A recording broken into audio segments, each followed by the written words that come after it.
in a different position. So I will be looking into the camera and you will see my eyes. Sorry for just keeping you and making you wait, but you know, it's a conference and somewhere it is a little bit longer.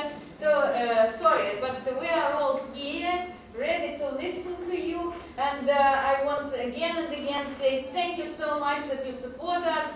We are all ears and we are just listening. Thank you very much, Ala. Can you hear me all right? Yes, very good. Perfect. Okay, do I have 20 minutes? And should I leave time for questions? Well, you can have 30 minutes, 25 minutes, but no more than 30, and then there will be some minutes for questions. Okay? Okay. Okay. Okay. I'm looking at my slides at home, so let me know if I have any issues. Okay. What I'm going to be talking about is ways that you can collaborate and share at a distance. And you can use the web, and I'll also show you some ways that use virtual spaces. And all of these methods are quite inexpensive, and you'll also find that even if you have a face-to-face class, you can integrate some of these techniques. Now, if you go to the next slide, what I'll be talking about at the beginning is some of the reasons that you want to collaborate. And there are a lot of shifts going on in the way we think about learning, a lot of research. So you want to have an open mind for some of the new ways that people are discovering learning. And then I'll look at some of the ways that you can use technology to help you with these new types of collaborations. Then I'll do quite a few pictures of some of the actual technologies. And at the end, I'll close with an example that might get you thinking. There's also a paper that I'll be submitting that will have some references in it as well. Now, if you would go to the next slide. We are going to have a virtual conference too at our college, and we'd like to invite you. I just found out from my dean that we may be changing the date. So if you're interested, I'll send a link out later. We're looking at the idea of open education and making resources freely available throughout the world. If you would go to the next slide.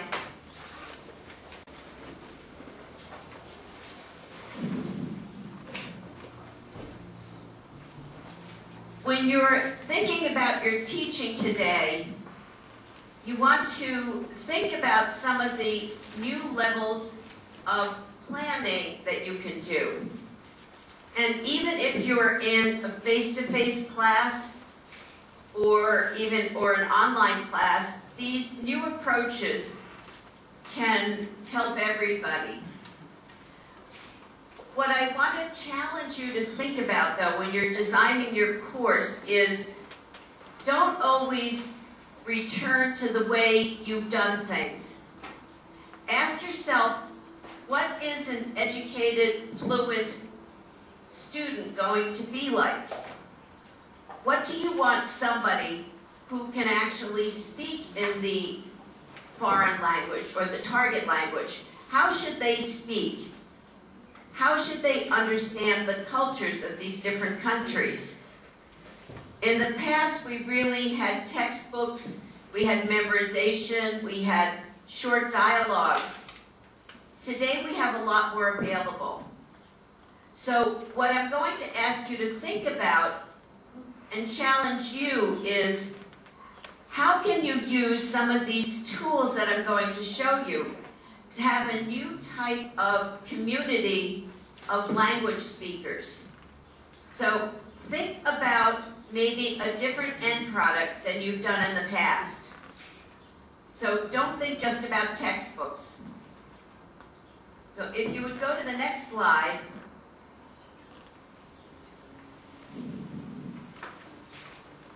You should see a Venn diagram that's asking you to consider the value of educational collaborations.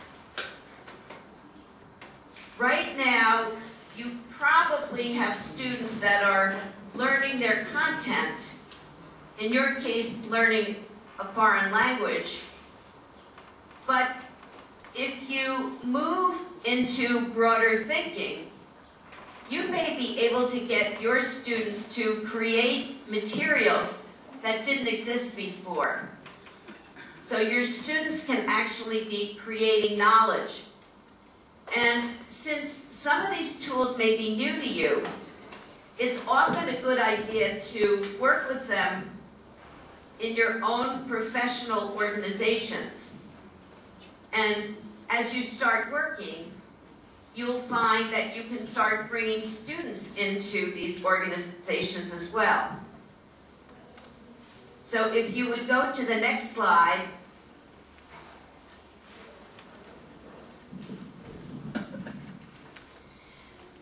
When you're thinking about your class, when you're designing a class to run maybe in the fall, in September, look at the research on constructivism. And you're going to find that constructivists use Vygotsky, they use Piaget, they use interactive learning. So while you're thinking, you want to value more than just a written paper or simply a dialogue. You want to think that if your students are actually collaborating, you can now evaluate their work as an individual, but you can also evaluate the collaboration itself. And in foreign language, you want to have students that are actually speaking the language, so the more they can collaborate, even if it's through Skype, through YouTube, the more experience they have with the language. Now, if you don't use technology much yet in your teaching, you might want to start small. Evaluate it, get comfortable with it, and then keep on improving it. Technology isn't just one thing. It takes time. So if you would move to the next slide, please.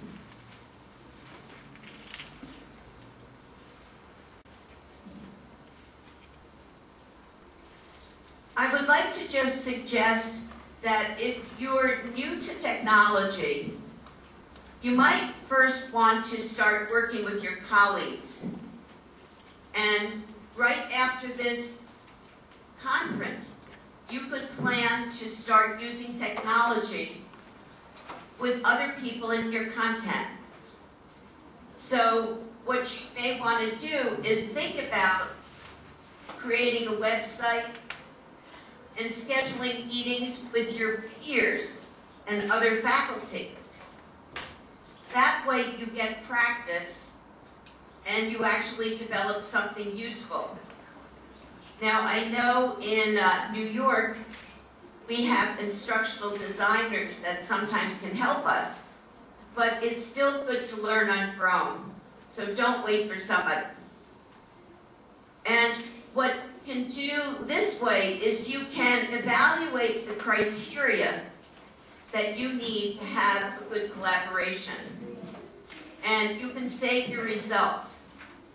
And I'll show you some techniques shortly. And if you work with your colleagues, you can look at how do you actually network and govern a group at a distance. And what I do is I work at a distance, I save my results, and then I share them, like I'm sharing them with you right now. And I write publications. So if you work with your colleagues first, you can actually study your own learning, and you can report that learning at the conference next year. And I'll come to your conference. If you could move to the next slide, please.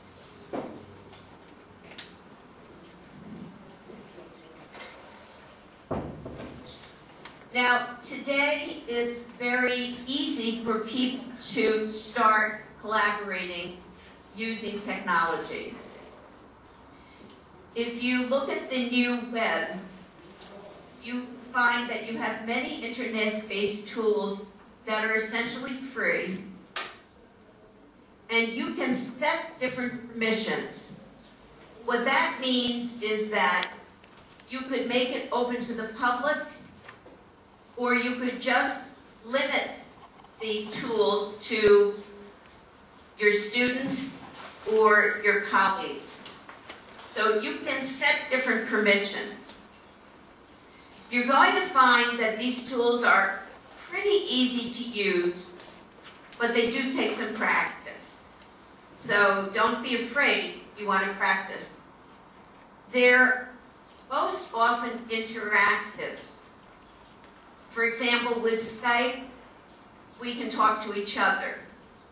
With a wiki, we can both add ideas. And you'll find that today you're able to integrate text, image, video. So you don't have to just rely on print anymore. And that's very important when you're having your students learn a foreign language. You want to hear them speaking in the language. So if you would go to the next slide, please.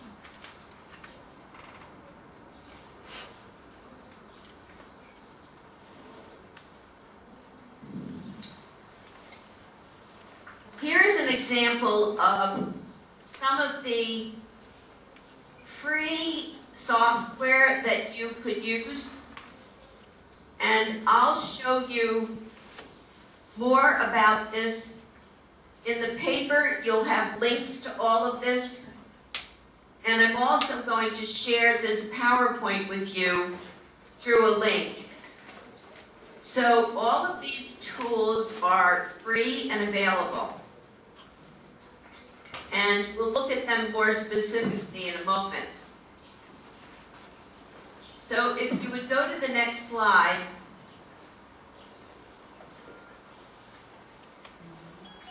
You'll see something known as e-bookmarking. And Diigo, D-I-I-G-O, is an example of a bookmarking site. It lets you save materials and web links. And it lets you put on tags so that when you save the material, you can remind yourself what you saved, and then you can share it with others, with your students or with other faculty. If you would go to the next slide, please.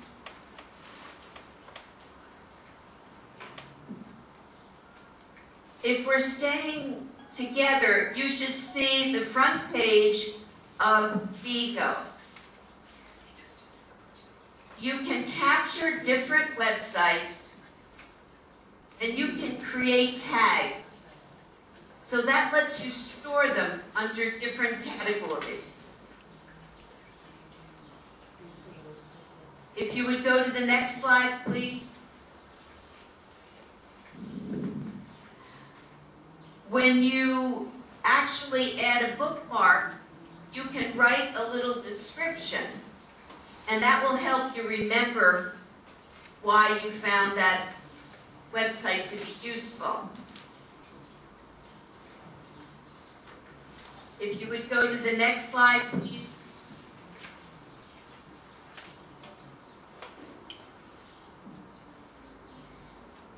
it makes it very easy if you use these e-bookmarks to share with a colleague or with your students, and it can help you keep track of all your resources.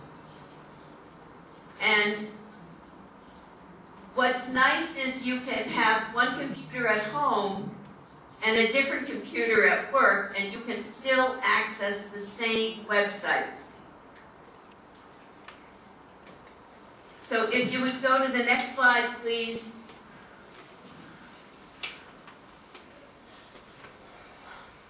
And can you see Google applications?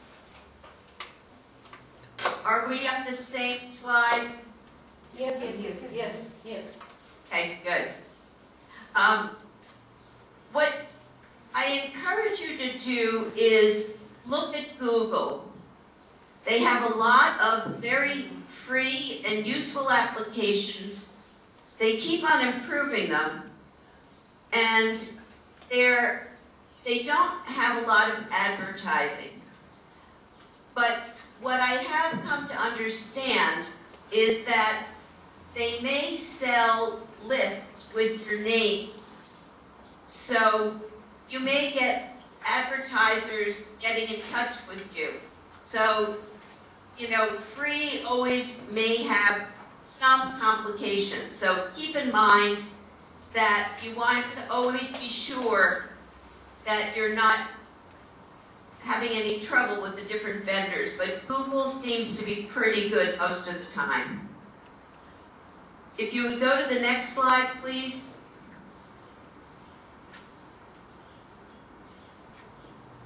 If you haven't used Google Documents, you may want to try them. They're changing over to a new format soon, but they allow you to work on a document both at home and at school, but you can also share a document with other colleagues. And they make for very nice materials that you can put on the web. And they're expensive. You don't have to have a license to Microsoft.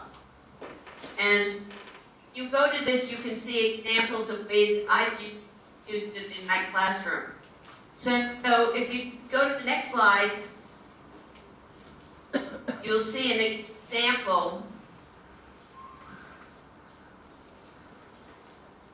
This is my computer, and you'll see that I have word process documents, I have spreadsheets, and I can see whether I started the document or one of my students started the document.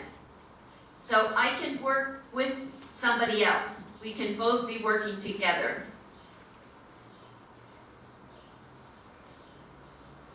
If you go to the next slide, please, you'll see I find this to be very helpful with students. And sometimes I just am working at home and I don't want to have to use a flash drive. So if you go to the next slide,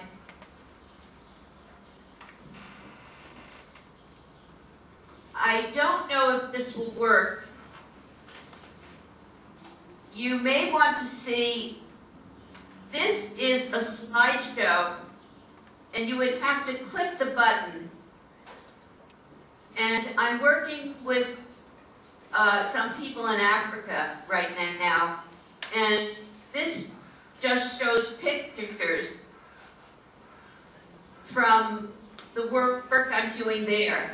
So it's an example of using a presentation. And you can look at that later if you like. If you would go to the next slide, please. You should see a new type of website. There are wikis today that allow you to do more than just push out material. You can collaborate on developing a website now too. so other people can review and change your website. If you would go to the next slide, please.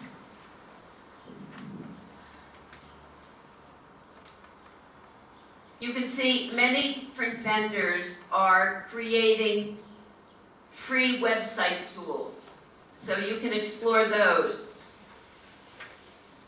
If you would go to the next slide, I'm going to just show you some pictures. This will go fast. This is a website that I made with Google, and you can see that I can allow different people to edit my website. So you could share a website with your students or with your colleagues. If you go to the next slide, please. When you're sharing something, you can see and look at the revision history. And if you go to the next slide, please, I can see who's made changes. So you can keep track of your website. If you go to the next slide, please, you should see YouTube. Can you see YouTube now? Yes. Okay. If you haven't used it, it's very easy to use. It comes with a variety of options, and it even keeps track of a lot of information for you, so you can use it easily with your students. If you go to the next slide, you can see that by clicking options, you can determine whether you want the whole world to see your YouTube, whether you want to limit it. So if you go to the next slide, please. You can see examples of different types of YouTubes that I have.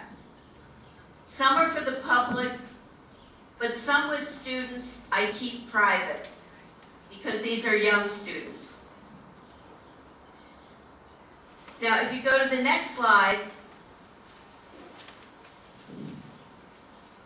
I'm going to show you a few pictures from some of the virtual spaces that I use. Now, you can use a virtual space in a very advanced way, but you can also use them like a webinar. And because you can make the environment, it will stay there. If you would go to the next slide, please.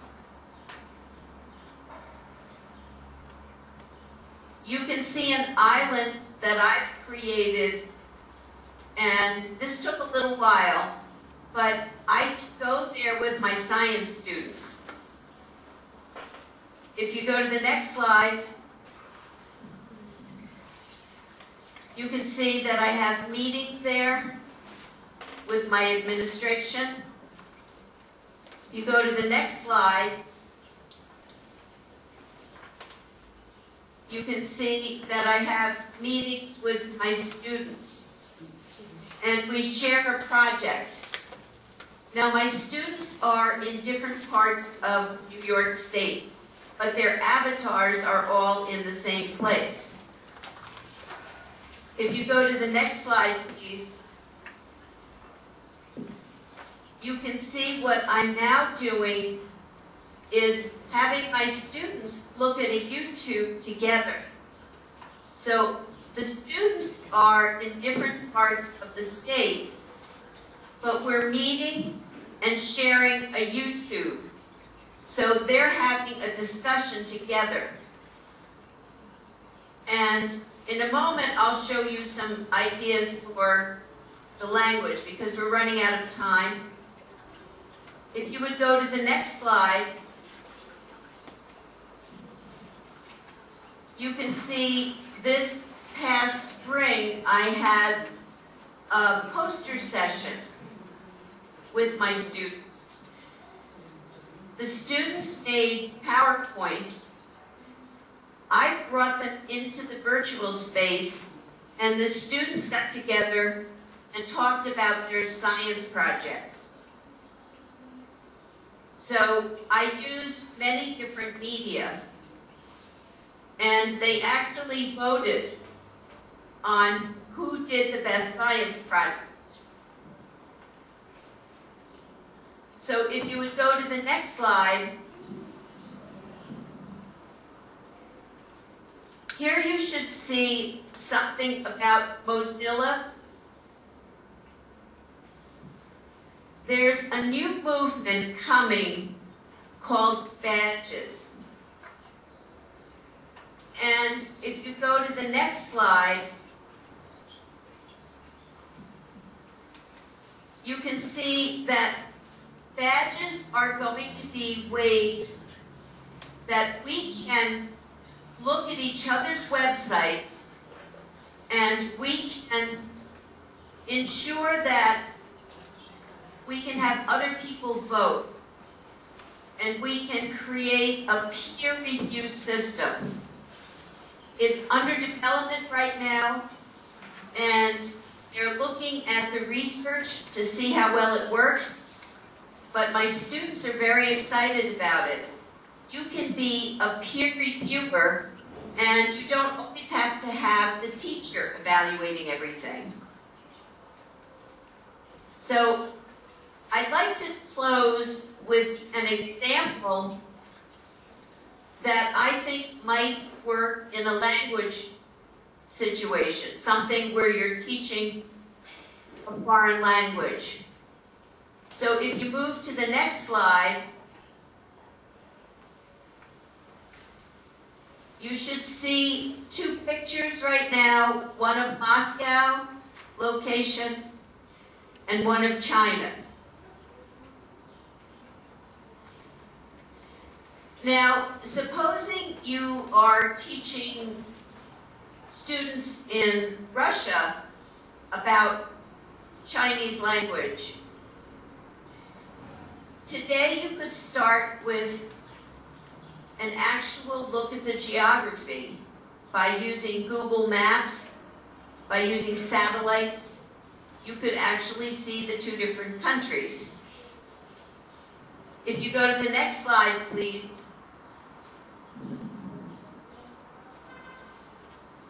You could now have your students find websites on the different countries. And I just did a Google search, and I found a lot about learning Chinese. I found a lot about the culture in a different country. And so you might start by having students bookmark different websites and then share them with each other. If you go to the next slide, please. I actually went online, and the young lady to the right is Russian. And I found her YouTube where she was practicing. And you could have the students make a YouTube of themselves, so you can hear them speaking in the target language, the foreign language.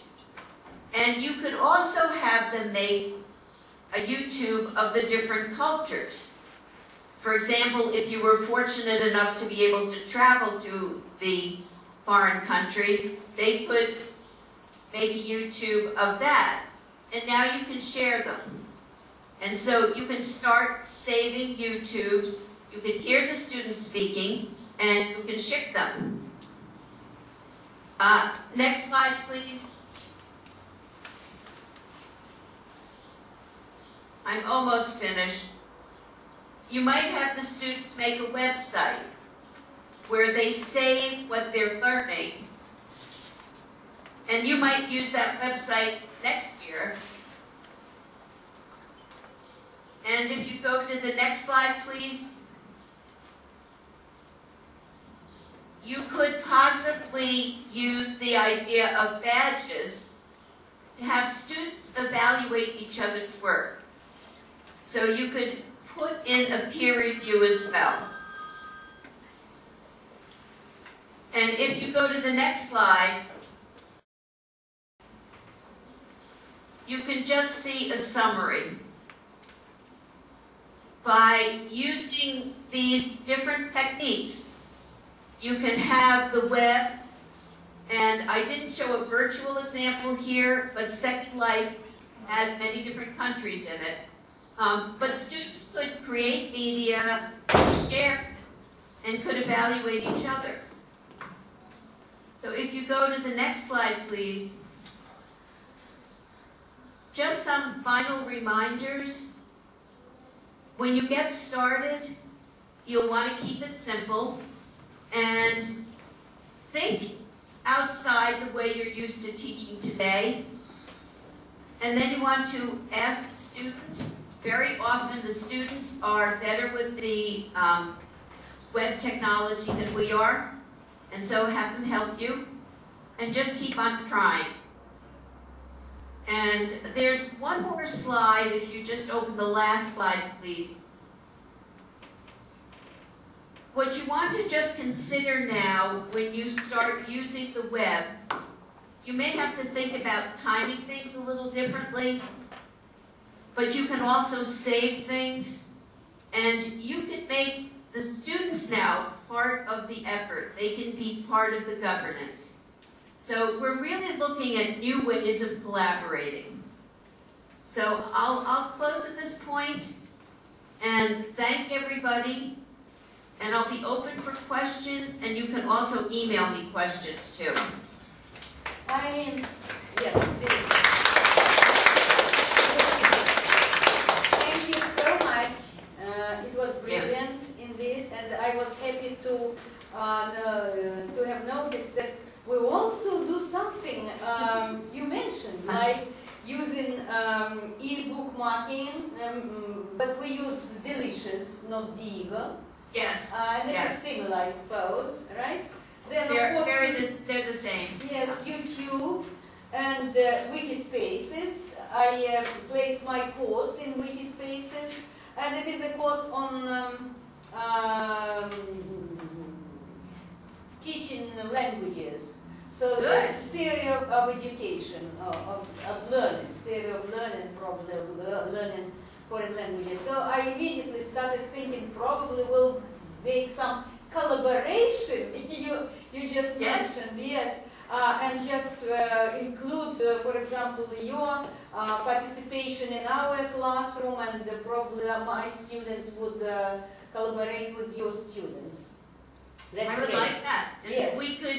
They could meet in our virtual space, and we could even bring avatars in. Oh, yeah. And it would be interesting. Yeah. Yes, Second Life is very challenging. Is it really manageable? Is it user-friendly? Yes and no. If you just want to have them visit, it's like this, with a headset and a microphone. It's not too hard. To have them design it, though, takes more work. And I spend a lot of time learning how to design it. It's getting expensive, too. So I'm using open source, and I download it, and I have it on my computer at home. So I'm going to be doing more work this summer with it. So it is more challenging, but you can use it in simple ways, too. And maybe if you want to, we could have a little practice session someday in my virtual space, and you can test it out. Yeah, great, great. I'm looking forward to it. But I don't want to,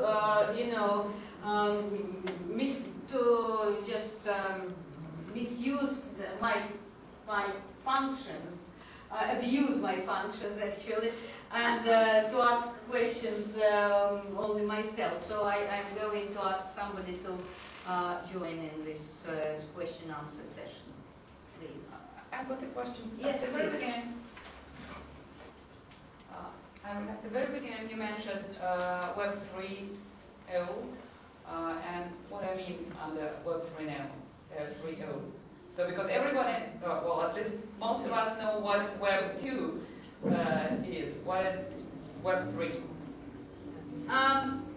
What I'm referring to is the virtual, and it's becoming more interactive, and actually that's what my dean uses, and he's one of the first ones who used gaming and virtual as a way of teaching.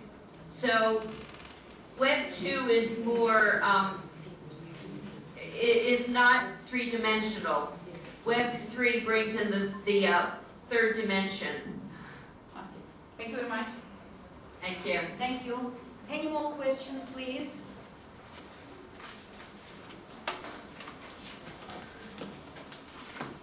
Thank you very much. Thank you very much. No? Can you hear me? I'm sorry. Yes, I can hear you. Thank you very much for your wonderful presentation.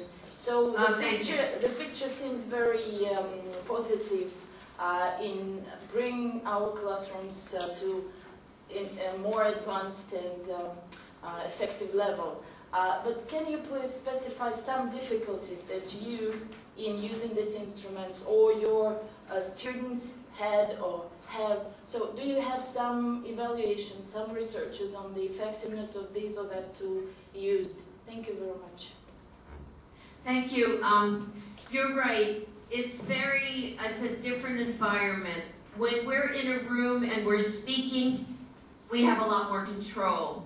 When you bring a computer in, there are many more ways things can break. And I have quite a lot of research where I talk about that. So I'll be glad to send you some of my links to the research. I think, though, the most important thing for you as an instructor is to practice, be open to mistakes. Things will always break, but things can also be a lot better.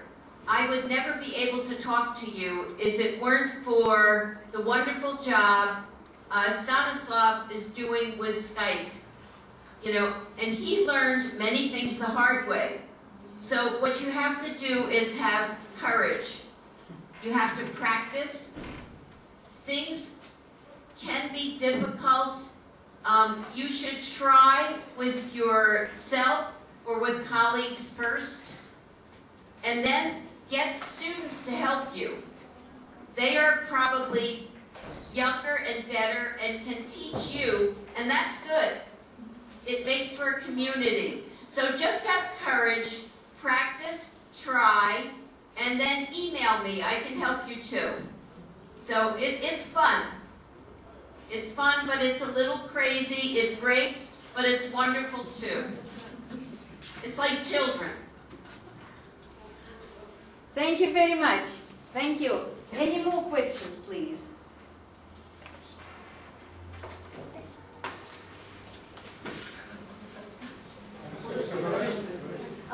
Thank you very much for your presentation. Can you speak a little bit more about badges?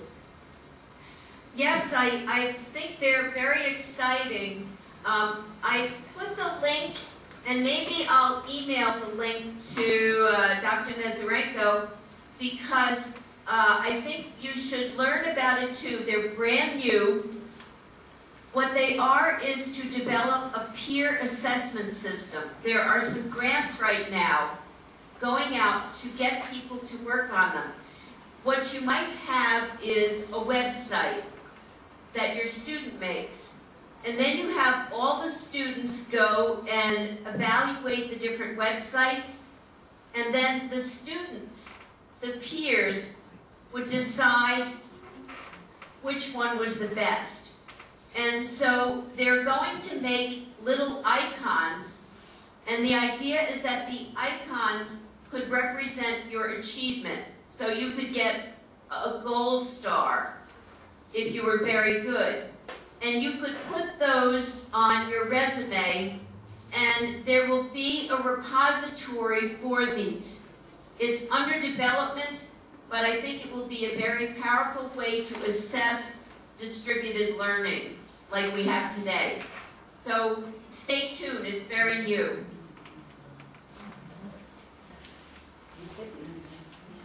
Okay, thank you. Thank you very much.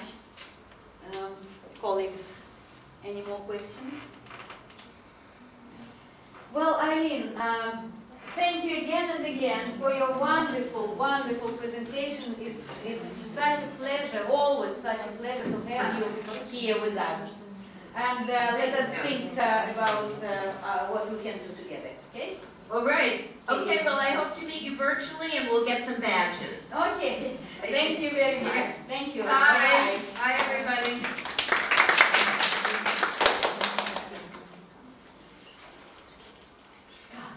Станислав Васильевич, у нас там наползает на следующий экзамен. Ну сейчас, видите, мне вызвать надо. Хорошо, хорошо. Ну, мы переведем дух-то, конечно. Потому что такой конкурс.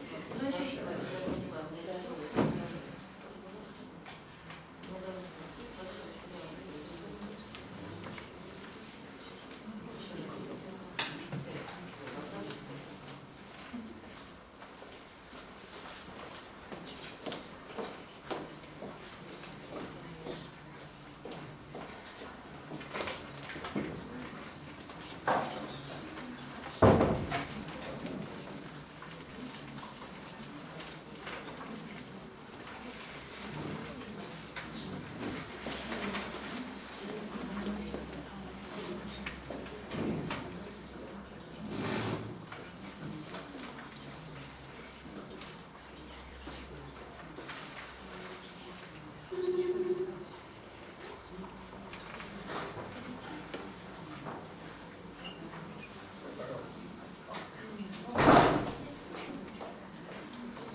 Dr. Tici, lovely to see you here. Hello, can you hear me? Yes, I can. You look nice. Yeah. Great, great. We are looking forward to your talk. And you can see our people sitting and waiting here. Okay, cool. Can you, Станислав Васильевич, повернуть на... So you see quite a big audience. Well, so I will just say a few words in Russian. Это наш просто верный, лояльный партнер, преданнейший. И мы с ним вот, постоянно имеем такие проекты с 2004 года. Каждый год, каждый семестр, 2 раза в семестр, но все пока еще на добровольной основе. И только сейчас вот мы ввели это в учебный план, и это будет часть курса «Мира Америки». И это будет такой корпоративного характера курс, когда будут, значит, студенты американского университета представлять свое видение России, потому что они изучают там русский мир, а мы изучаем мир Америки. И поэтому вот будет такой вот сравнительный подход. Well, I think we're ready to listen to your talk. So thank you. I'm glad to be part of your conference. I appreciate all the work my colleague there, Ala, has done over the years with us. This particular topic is dear to my heart. I have it on the screen, you can follow me.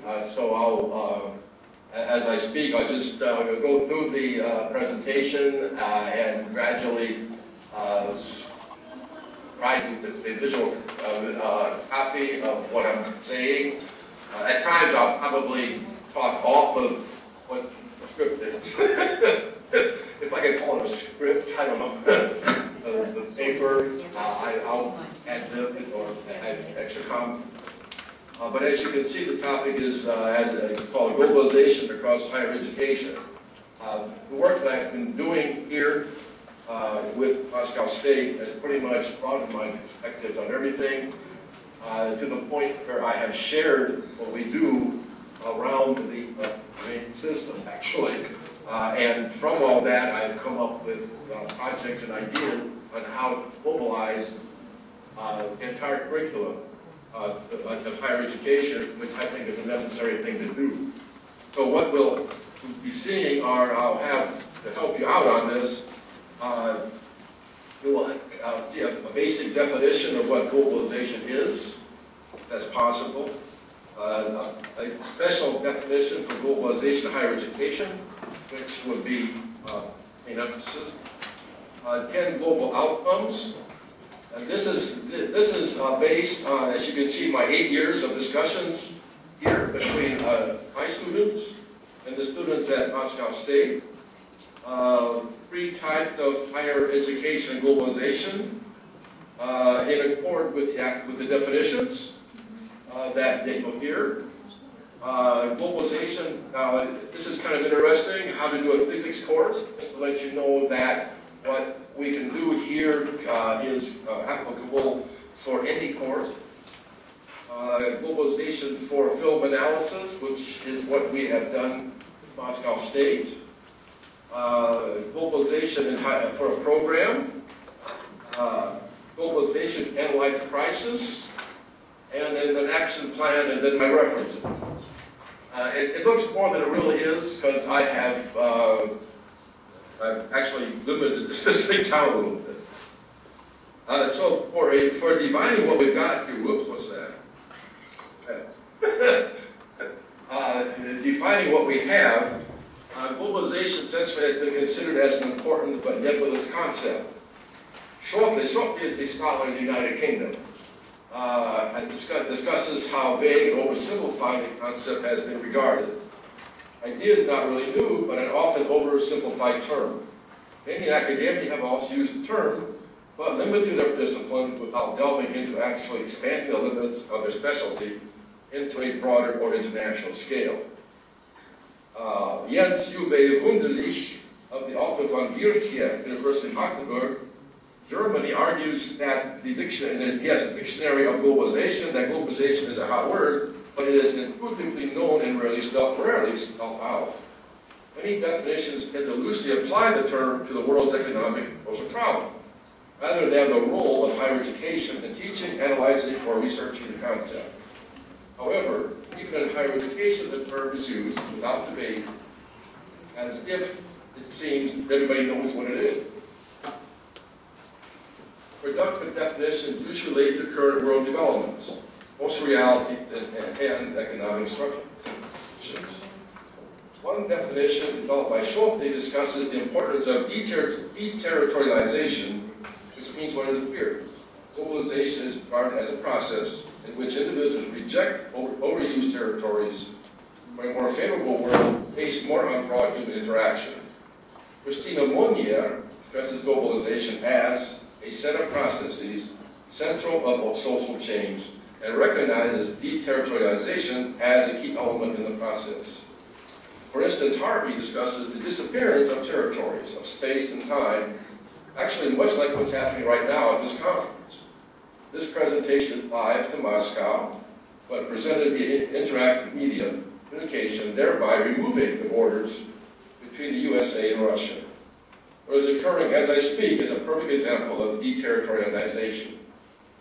So those are just basic definitions of what globalization is. People have been trying to identify what it is, you know. And now we're going to try to move that into higher education. And higher education has existed in such traditional courses as history, foreign language, literary studies, comparative politics, just to mention some. However, even before the virtual age academic boundaries were collapsing, as many faculty realized the restrictions of their disciplines. Montrose remarks that in the 1980s, self-contained aesthetic and academic issues were being re-understood as intrinsically linked to other social discourses, practices, and institutions. The definition to follow for globalization and higher education actually does not contradict any of the above definitions, analyzing world developments, but forms a close partnership with them. It is inspired by 8 years of active discussions with Russian students at Moscow State University and American students at Slippery Rock University, Pennsylvania.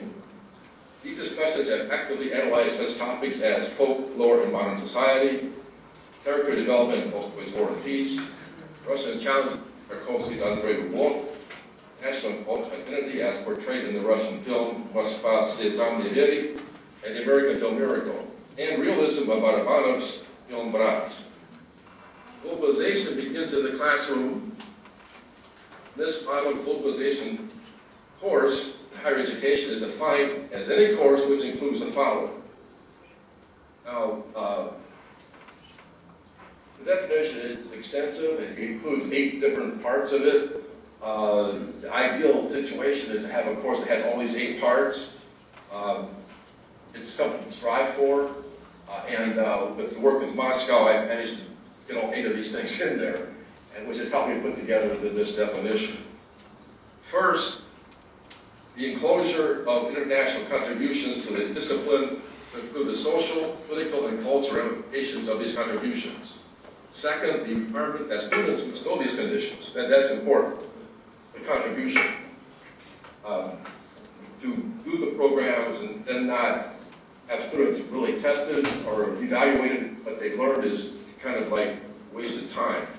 The contribution of at least 3 additional faculty members from other disciplines providing additional perspectives to comprehensive health, social, political, and cultural education. 4, the active connection of faculty and students to an international institution of higher education who are also studying the same discipline as the course, which is what we do with Moscow. Actually, all those things we do with Moscow State. And open discussion between all components on the best methodology to improve international dimensions of the course. In other words, you're constantly reevaluating your methods as you work on your projects with other institutions, rather than go back and do the same thing over. Or do something and then say, well, we did that, and then forget about it. Which happens a lot, especially American. People do a special in their class, and then everybody goes home, and then the next day something else. But 2 weeks later, they already forgot what they did 2 weeks before that. So here we're trying to keep everything going with reevaluation. Part 6, discussion of the current status of any concept discussed in this format that pertains to improving perception on the issue on a broader scale. In other words, students discuss their film, particular film or a particular novel together abroad with students from Moscow State or another institution. They must realize that what they're doing is more than just having that they're getting more points of view, that they're talking with colleagues from other cultures, that they are getting different perspectives. 7, a continual development of the academic discipline of the course so that it reaches beyond the confines of its established practices into a broad dimension, embracing the largest possible spectrum, comprised from as many academic areas as possible. In other words, academic deterritorialization. Finally, realization from all participants, locally and abroad, that the course of redefining the discipline, placing it in a titanic conglomerate encompassing numerous interrelated academic areas in numerous institutions of higher education in numerous countries, as well as the social and economic organizations within those countries. So this is it's a definition of globalization. It says many elements. It's not just a term that you can use lightly, although, as I mentioned earlier, it tends to be like that. Now, what has happened here in our work was Moscow State, these outcomes, based on them, as I mentioned earlier, this entire presentation or everything I've done, a lot of my points have been because of my relationships with this is what's happened. It's possible to combine expertise by opening on-campus courses to a total cooperative health globalization is an active ingredient in all courses. But what's happened is that not only can my courses do this, but others as well. Because if one faculty member does this, that's fine, but if it's a worthy, results are worthy, then other faculty members should be doing similar thing. Then across the curriculum it should develop, because this is going to be inevitable that people have to understand, faculty and administrators have to understand that the globalization process evident in the world that we live right now. Any discipline can benefit from a globalization perspective linked into the course requirement. Students perform better in their chosen discipline because of the academic motivation resulting from globalization perspectives and projects within their discipline. These are all outcomes that I discovered with our work. Student knowledge is dramatically increased, creating a more talented graduate. Graduates, I would assume that local university falls international university. Student perspectives actually develop from narrow restricted thinking to cosmopolitan attitudes, beneficial for their chosen careers and future professional assignments. All disciplines, because of globalization, will enclose numerous viable research projects. After research in professors and/or students of participating countries can be readily organized. A research topic with a foreign student colleague can sharpen students' research skills. This is a step that is cooperative research between students and we've tried. I've tried many cooperative programs. Some have worked, and others we're still working on. Projects in globalization projects in higher education constructively display to all involved societies the importance of cooperating to understand and work on solutions to international problems. I have had deans and other faculty members and chairmen sit in our discussions, and they've all gone away impressed and are going to promote what we do around the university. Faculty naturally evolves into within their disciplines, developing from territorial confines of their discipline to broader perceptions. Teaching methodology becomes more dynamic and consequently motivates students to learn the traditional knowledge of the disciplines with less trepidation. This is what's really cool here, that students know it's going to happen, that they're going to have to discuss the issue seriously and discuss them on an international scale. To do that, the teaching methodology has to evolve, and that you have to be able to motivate your students, and they become very much motivated and prepared for what we do, our discussion. Students gain a realistic knowledge of globalization, thereby countering the numerous superficial social concepts of the concept. Not what we're there. But anyway, the students finally realize what globalization really is, rather than some term that they've been hearing of. Three types of, I'll go through three types of globalization that are achieved, keeping in mind the definition. Three types are, first, globalization in a higher education course. If you remember earlier, I said this could happen within a course. Second, globalization of programs in higher education. And third, globalization in analyzing contemporary crises. The course model is based, of course, from the natural sciences, physics, and of course, the liberal arts, film. Globalization of higher education programs in regard to the current crisis in the process of curriculum development. Globalization for analyzing crisis is described in regard to the current economic crisis in the Union. Physics course. This model can be adapted to any course in natural sciences. This is what you do. This is a demanding discipline, one in which students, especially in the United States, often fear and consequently